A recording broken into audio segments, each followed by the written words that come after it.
ada beberapa kesaksian yang sudah bakalan diungkapkan di sini. Oke, kita panggilkan orangnya bernama, saya contekan dulu. Oke, contekannya keluar. Vincent siap. Kok sih? Vincent. Oh, dari belakang. Luar biasa, saya lagi di depan yang ke belakang.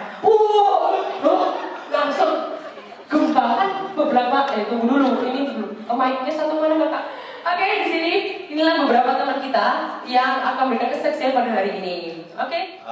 Buat sekedar kesaksian ya, aku ini sebelum layani itu jadi jemaat dari tahun berapa ya? 2007 itu jadi jemaat pindah-pindah sih, tapi seringnya itu ibadah di PTC sama KSA. Nah, mulai aktif pelayanan itu di tempat ini. Tepatnya November 2013 itu mulai jadi tempat ini. Kalau yang biasa ibadah di TP hari Minggu ya biasa lihat saya di media di belakang ya itu. Terus ikut youth camp juga udah sih. Baru 2 kali tahun 2014 sama tahun ini. Buat teman-teman yang belum ngikuti lah, kalau saran saya ya memang harus ikut. Soalnya dari saya sendiri itu benar-benar life changing banget. Oh, iya. Apa ya? Oke, kita dulu dong. Jadinya gimana maksudnya detailisasikan gitu. Jadi biar teman bisa pada gambaran ini kok butuh kan kayak gini kayak gitu. Oke. Ini semuanya. Semua boleh. Silakan. Semua tapi secara singkat aja. Yang tahun 2014 ya aku cerita sedikit. Aku ini orangnya tipikal orang yang sabar emang, seneng ketawa-ketawa ya, tapi ya gila gitu kan, tapi bukan orang gila. Cuma ya orangnya tuh nggak masalah sama orang gitu loh, bolus. Nah, terus tapi aku ini ada satu hal yang dulu meskipun sudah pelayanan sih, tapi aku ada satu hal yang berat, bukan berat badan, tapi satu hal yang berat itu pengampunan. Aku itu tahun 2014 itu tahun-tahun yang cukup berat karena aku masih terutama banyak sebagai masalah keluarga, dan itu 1 tahunnya setelah ayah meninggal, setelah 1 tahun setelah bapak meninggal, dan itu tuh benar-benar bagiku tuh gak siap gitu. Apa ya gitu, aku kok ditinggal bledes gitu aja gitu loh. Aku sementara yang harus kuliah, terus aku harus berhenti karena aku harus cari kerja, terus yang kasih makan ya sopo gitu. Aku pikirnya kan gitu. Nah, aku tuh di tahun-tahun itu penuh kekecewaan, penuh apa ya, mikir gitu, telongso gitu, mengeluh, terus Tuhan ini, aku pikir Tuhan ini gak adil gitu. Aku pikirnya kok aku masuk pelayanan tapi kok hidupku ya gak ada apa-apa gitu, gini-gini terus gitu. Terus waktu pertengahan pelayanan, tepatnya pertengahan tahun 2014 April itu aku diajak temanku, nah si Charles itu diajak, "Sen ayo, kamu nggak mau nyoba jadi wanita di Weekend gitu. Kita kurang orang soalnya di divisi multimedia." Aku pikir, wah aku nggak mau ikut. Pertama satu, yo si bayar sopo, aku pikir gitu kan. Cuman terus yang kedua aku masih kaku gitu, nggak jadi orangnya masih tertutup dan gak kenal siapa-siapa di Buah Nangis dulu. Jadi ya cuman aku pikir ya kalau enggak ya, kalau boleh ya kenapa enggak gitu, ya udah aku ikut. Terus singkatnya udah bantu mereka kan. Nah di situ ada satu sesi di mana itu sesi terakhir kalau masalah itu Pak Pendeta Gideon itu khotbah tentang pengampunan kalau nggak salah ya. Nah itu di sana itu aku meskipun sebagai panitia, tapi aku tergerak untuk didoakan. Aku tergerak untuk melepaskan lah. Masa aku mikir ya ini mungkin saatnya aku berubah, setiap tahun harus gini terus. Ya udah, jadi aku mulai maju ke depan, kita didoakan. Di situ aku merasa ada pemulihan, aku ada ketenangan, mulai mengampuni, tepatnya mengampuni semuanya. Ya termasuk dari keluarga, entah mengampuni kepergiannya papa gitu. Karena aku intinya itu masih nggak terima gitu. Tahun lalu itu kalau papa itu nggak ada, itu masih nggak terima sama sekali, serius. Jadi tapi setelah aku yakin, aku ikut pelayanan, aku ikut hidup untuk lebih baik, jadi aku sudah mengalami proses mengampuni itu. Ya, oke, itu kalau dulu buat Vincent. Yang singkatnya sih mungkin karena memang ini ya mungkin beberapa, aku nggak tahu masalah setiap kita apa ya pasti ya. Mungkin ada teman-teman yang mengalami masalah juga kayak Vincent, entah memang mungkin di hari papa atau mama atau siapapun dalam keluarga, atau mungkin ada yang dua-duanya malah nggak ada. Ini mungkin yang singkat kita bilang sama Tuhan nggak adil sama aku kayak gitu. Ini dari sama Vincent ya. Tapi sekarang karena mengikuti camp, dia di situ dipulihkan sama Tuhan, ada sesi di mana Tuhan pasti tegur kita gitu. Minta sama Tuhan dulu, Tuhan doa sama Tuhan, minta teguran dari Tuhan, aku harus ngapain kalau aku udah kecewa atau udah marah kayak gitu. Dan pasti akan ngasih tahu kita kok dari apapun ya, setelah dari khotbah dari Bang Dion mungkin itu bisa memulihkan kayak gitu. Oke, tepuk tangan dulu. Ya, silakan buat David dulu. Oke, sama kayak tadi gimana apa yang dulu pernah misalnya kesalahan kamu sekarang kamu berubah karena kamu mengenal dan sebagainya gitu. Ya itu saya dulu tentang perubahan.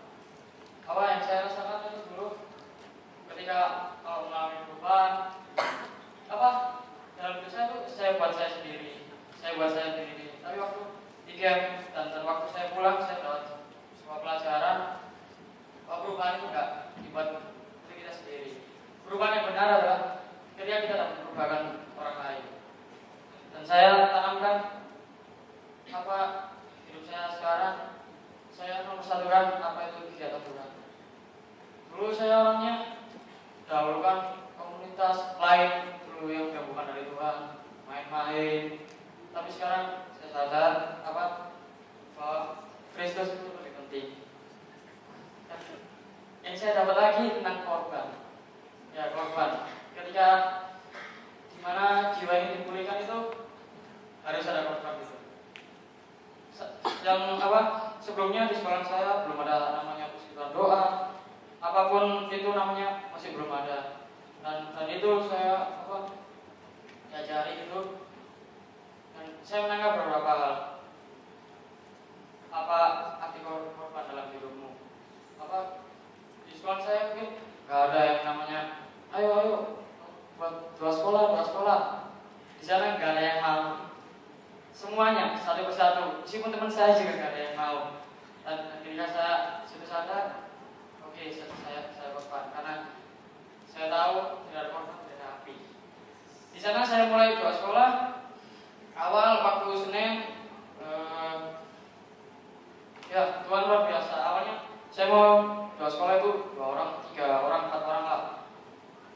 waktu hari Senin tiba-tiba sekelas 9 semua ikut. Dan waktu Jumatnya saya doa sekolah lagi dan itu komplit 7, 8, 9 ikut.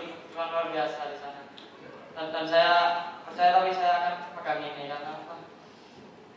Pokoknya taat gitu aja. Oke, tepuk tangan dulu Mas David. Luar biasa teman-temannya, ini tadi masalah satu pengampunan, satu lagi bicara tentang korban. Ya, jadi mungkin teman-teman yang masih mungkin masih ada sama kayak si David yang masih suka kayak main-main, kayak misalnya aduh hari Sabtu pengennya aduh mending aku nonton deh sama pacar atau apa kayak gitu kan, aduh gereja males bosan dari khotbah terus ngapain, aduh nggak penting kayak gitu hari Minggu aja bisa kayak gitu teman-teman. Jadi mungkin teman-teman juga bisa kayak David, ayo sama-sama berusaha bahwa tekan dalam diri kita sejak muda, jangan pernah malas untuk ibadah, terutama kita anak muda belajar dari dini untuk lebih mengerti tentang firman Tuhan. Karena melalui firman Tuhan setiap masalah kita pasti bisa dipulihkan satu persatu. Oke, terakhir mungkin bisa kasih pesan satu persatu buat teman-teman tuh kasih tahu teman-teman, ayo ikutkan karena kayak gini. Secara singkat aja ya. Saya kasih yang gue banget lah. Apa sih kayak gitu-gitu? Iya. Pesannya apa ya? Aku di tahun ini juga ngelakuin pancing kan, ya cerita dulu cerita. Nah, apa namanya? Aku dulu ini punya sakit itu namanya sakit asma. Nah di situ itu teman-teman itu takut karena aku kan kalau sebenarnya nggak boleh ada, bukan nggak boleh sebenarnya kalau takut di ketinggian itu takut kumat gitu. Dan kalau kumat itu pikirnya teman-teman satu, kalau aku pingsan siapa yang angkat? Aku kan badannya segini, jadi bingungnya teman-teman itu satu. Tapi Tuhan Yesus itu luar biasa, tahu karena aku benar-benar melayani dengan sepenuh hati, pelayanan dengan maksimal. Aku tuh gak dibiarin sampai sakit-sakitan, gak dibiarin sampai capek. Dan buktinya aku main basah-basahan sampai kedinginan sekalipun itu aku gak merasa apa yang namanya sakit asma. Secara kita gak merasa benar. Jadi buat teman-teman yang belum ikut, tahun depan harus ikut. Entah kalau kalian mikir masalah dana, masalah waktu, Vincent yang bayar ya? Kan dia bilang masalah dana dia yang tanggung. Oke. bukan, Bukan. Tuhan sediakan. Amin. Itu. Aku kan mikirnya pertama berat waktu, berat dana. Iya. Kan aku mikir ya kalau menurut ekonomiku sih, aku mikir itu lumayan gitu. Ya tapi aku percayalah, yang penting aku jalanin dulu dan aku nuruti itu karena aku ingin punya perubahan dalam hidup lebih baik dari segala nih, lebih baik dari sebelum-sebelumnya. Makanya itu aku milih ikut camp. Oke. Ya, silakan Sabit. Kita mau sedikit lagi. Secara singkat aja yang lebih motivasi teman-teman. Ayo ikut karena hal ini kayak gitu. Oh, iya. Pesan saya gini, apa? Kenapa kamu nari-nari ke bawah di keseruan tadi euforia kan gini sampai bawah gini terus ya luar biasa. Oke, silakan. Ya, pesan saya terus utamakan kegiatan Kristus, jangan utamakan kegiatan lain. Ya, kalau setahun lagi ikut camp, ikut ya. Oke. Ulang kali berdua-duanya. Terima kasih. Silakan. Oke. Kita pelayanan, kita rupanya dengan setiap waktu dia korbankan diri buat modernis. Akhirnya Tuhan pulihkan kehidupannya. Tadinya asma, teman-teman muda. Tadinya dia asma, tadinya sedikit aja dia keringetan dia asma. Dia ada ketinggian aja tiba-tiba dia asma. Dia kedinginan tiba-tiba dia asma. Dia minum kopi ya tiba-tiba asma. Tapi pada saat kita kasih kopi, kita suruh berenang, kita suruh dingin-dinginan di atas, gak ada satu pun asma keluar. Gak ada satu pun asma.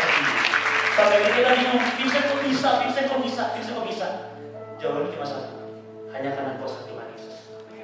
Kedua si David kecil-kecil tapi sampai rawit. Saya juga gak menyangka ketika dia tadi berbicara, dia mempunyai kerinduan akan jiwa-jiwa. Dia mempunyai kerinduan bahwa sekolahnya, teman-teman sekelasnya, bahkan seluruh sekolahnya, siswa-siswanya bisa bersama-sama berdoa di sekolah. Akhirnya David membuat suatu persekutuan dan dia akan bersama-sama dengan teman-temannya. Lewat David, lewat satu orang, lewat anak Tuhan di sana.